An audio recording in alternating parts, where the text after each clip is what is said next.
Okay, so work is going on, as you can see. We are doing some stores. The objective is to have stores on the ground floor, have potentially a gym on the first floor, and then second, maybe third, and then apartments. So that is the objective, that is the goal. Right now, obviously, we are in the middle of doing the foundation. The substructure. I have a good guy, a contractor working on it, who happens to be my neighbor. So you really want to research the person that you are using before you use that person. There's a long story of how I came to choose the guy I'm using as the foreman, as the contractor, as the engineer to get this building constructed. By profession, he's a quantity surveyor, so who happens to be my neighbor. Actually, I think back in 2022, 2023, I had an idea I started doing an event center, and that event center was, we stopped doing it due to some series of events. But mainly, I discovered the building was going to collapse if I had gone through with it, because the guy who did the plan for me, he lied to me. He said he was an architect, but really he was a draftsman. He didn't have experience. And there's a guy who, a con man, I like to call him. He's a con man, because there was a guy that I thought was a friend who conned me out of some money. Basically, I needed some stuff ordered in China, and he said he could do it for me. I asked him how much is he going to charge. He said, since that we are from the same hometown, he cannot charge me. And I said, oh, he should charge me because obviously it's his work. He says, no, he can't charge me because of the contact I came through. And then, to cut a long story short, he started ordering, because I needed some tables, chairs, and some for my mother, and some other things, like my kitchen. I was doing my kitchen at the time. And this guy, he was basically tripling, doubling, and tripling, quadrupling the prices that I was getting from China. For example, my kitchen that I ordered from China, when the person installing my kitchen came, he was complimenting me, and it happens to be the same guy that bought the stuff for me in China, or ordered the stuff for me from China. And at the time, I wanted to go to China, but I couldn't go because it was around the time when COVID, so you couldn't get a visa to go to China. So that's why I had to rely on someone who has contacts in China, who can get me the stuff in China. But ideally, if you want to order something in China, especially if you're doing a container, I would definitely recommend that you go there yourself, right? I would definitely recommend that you go there yourself. So what happened was, this guy totally conned me out of money. For example, I was talking about my kitchen. This same guy was a guy who gave me the kitchen, the carpenter, to come and install the kitchen. And when his carpenter came, we got talking, we got vibing, and then I asked him that, hey, can you get this same kitchen in Ghana? And he said, yeah, you can. And I said, how much is it? And he quoted the price. And what I discovered, the price I could have gotten, if I had bought it in Ghana, I would have saved myself at least 3 times the money, right? I would have saved myself at least 3 times the money. And this is a guy that has also traveled to the UK, to the abroad. Like, he lived in China for many years. He lived in the UK for many years. And some people are dishonest no matter where you take them in this world. So I thought, since he lived in the UK, he lived outside, he has family, he's a responsible guy, he's not likely to do anything wrong. So I trusted him, and I got burnt. So this place was going to be an event center, and he's the same guy that gave me the so-called architect to come and do the plan for the event center. And when we were doing the plan for the event center, fortunately, some land guards came to claim that this land is for them. This very land is for them, right? They came to claim that the land is for them. So they were using the police to harass me, Kaswa police, to harass me. And then I have a friend who happens to be a police person. And when I told him about the situation, he told me to take the matter to a bigger police station, the regional headquarters, because it was so obvious that the police were in cahoots with the other side. Basically, what they do is, if they come to your land and say, and then claim to the land is for them, and you are soft about it, and they claim it, obviously they will give a commission to whoever helped them, right? But it was so obvious because we have documentation on the land. My landlord has purchased this land in the late 1980s. My landlord actually lives here. At the time when I bought this land, this is my landlord's stores, and he's building more stores here. And this is where my landlord lives. Should I say my guarantor, right? The man I leased the land from. That's his house right here. So he's been living here for over 30, yeah, so that would make it over 30 years, right? And he has already, when I bought this land, it was like a 3-bedroom house here. And even with that, which I demolished, and then I built a single room here, and then completed a wall. But these people were still trying it with me. So we took the matter to cut long story short, took the matter to the regional, and they looked into it, and finally they told, after a month or so, after them doing their investigation, looking at everything, they told the other party to go. The land is for us, so if they have any contention, they should take the matter to court. So that's how it ended. So they never came again. So around that time, the reason why I mentioned the land guards, in a way they helped me, because if they didn't come and help me and disturb my work, and I continued to build the event center, because at the time I had done a foundation to right here. Let me go and stand on these blocks and talk 1 second, so maybe I can show you on a higher level.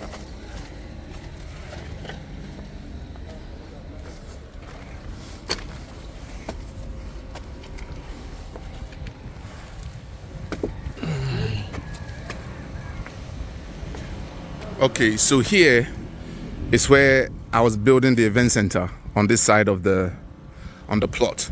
So we had foundations which we recently covered up, and I decided I'm not going through the event center. But at the time I was doing event center back in 2023 or 2022, and the land guard was a blessing in disguise in a way, because they helped me to pause the project.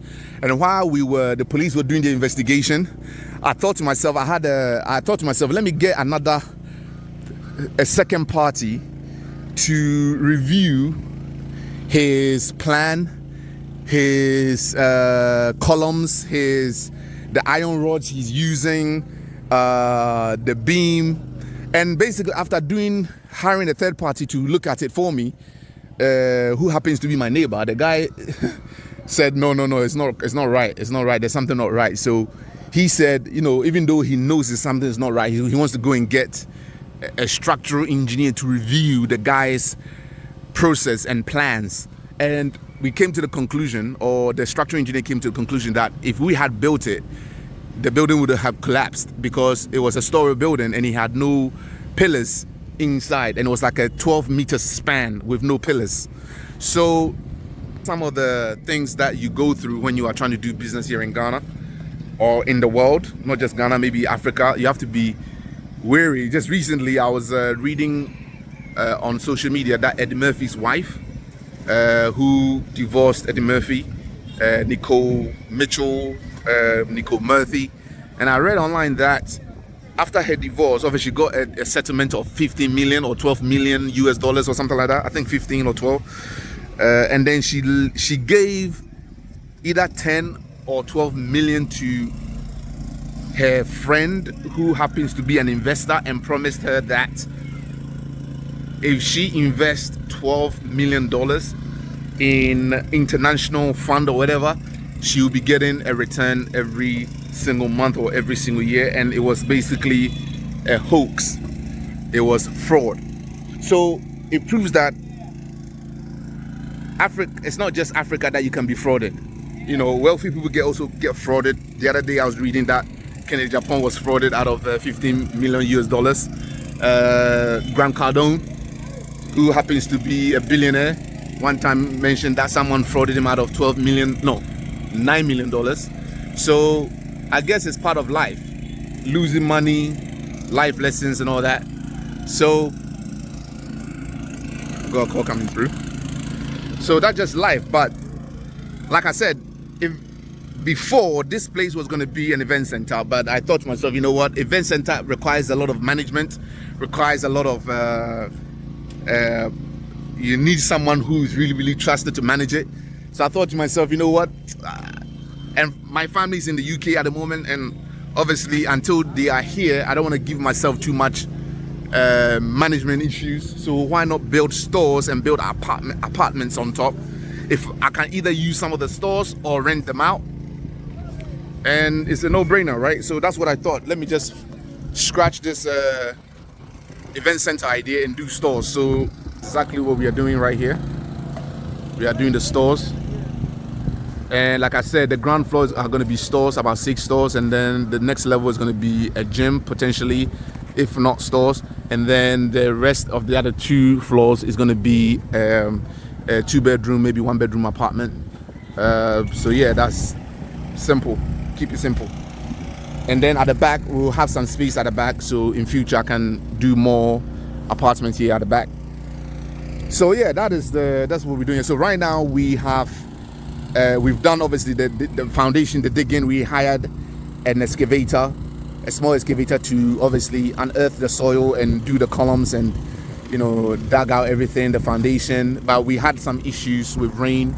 As soon as we dug the foundation, it rained, so it eroded all the corners and the banks, and then obviously made the foundation larger, which means I have to bear more cost in terms of buying cement to be able to cover it up.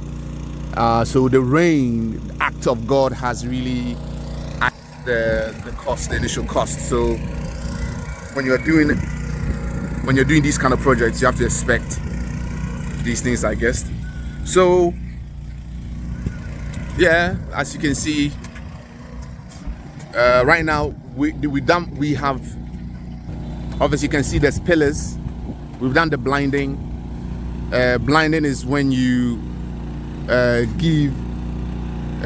pour some concrete into the base of the foundation to give it a bit of stability, to give it a bit of leveling. And then obviously we have the mats, the iron rod. We are using some really strong iron rods, high tensile.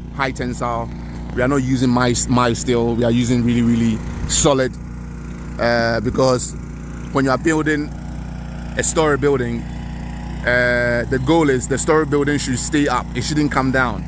And I've heard of so many scary stories and seen pictures and videos of people building coming down because they did not investigate. They didn't, and sometimes they were victims. The people that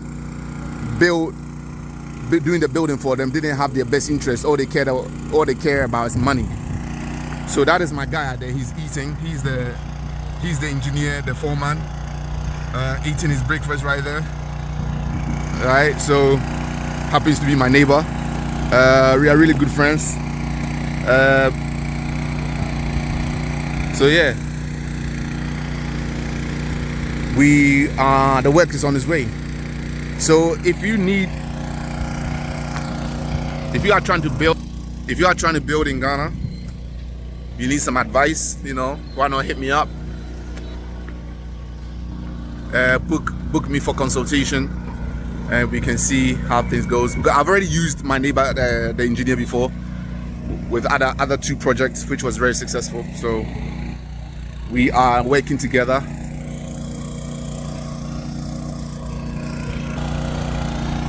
So what I'm going to be doing, what I'm going to be doing is I'm going to be sharing the journey of how the stores are going.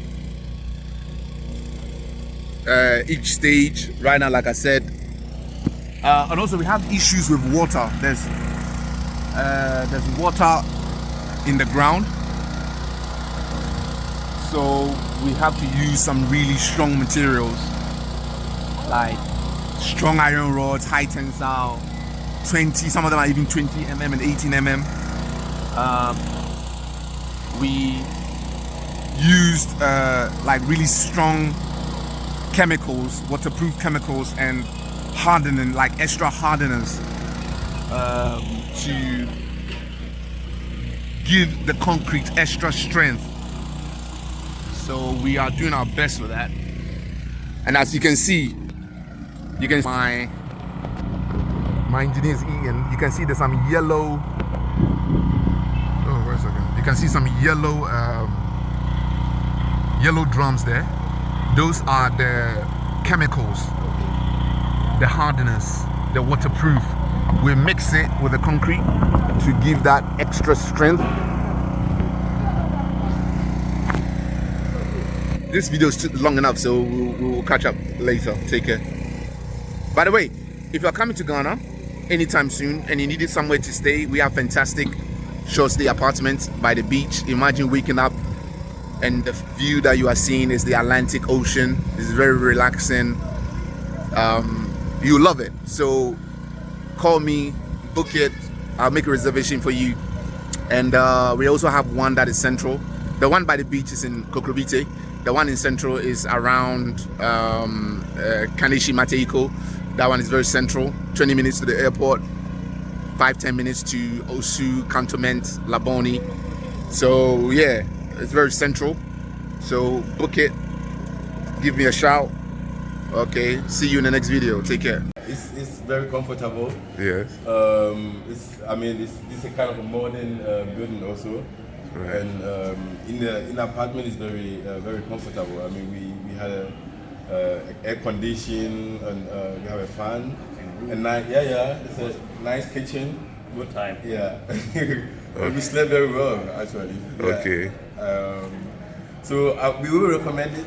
Yeah, Agyeman apartment, Airbnb, not really far from the airport, and exactly this is also not far from Kaneshi, which there's a big market here. Yeah. Right? Yeah. Because when we were coming with the taxi, we drove through this market where people were still active. Exactly. Yeah, kind of.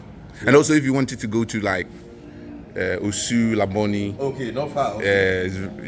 It's not far at all. Yeah, it's is a breed also from here far? No, from here, a breed. Oh, I don't know how long it would be, like specifically, but it's not far. Oh, okay. It's not far. I think it's not far from here. Okay. It's not far from here at all. We have to go there too. Yeah, it's definitely under 1 hour. Yeah, it's that like maybe 40, maybe it can even be maybe around 40 minutes, maybe. Okay.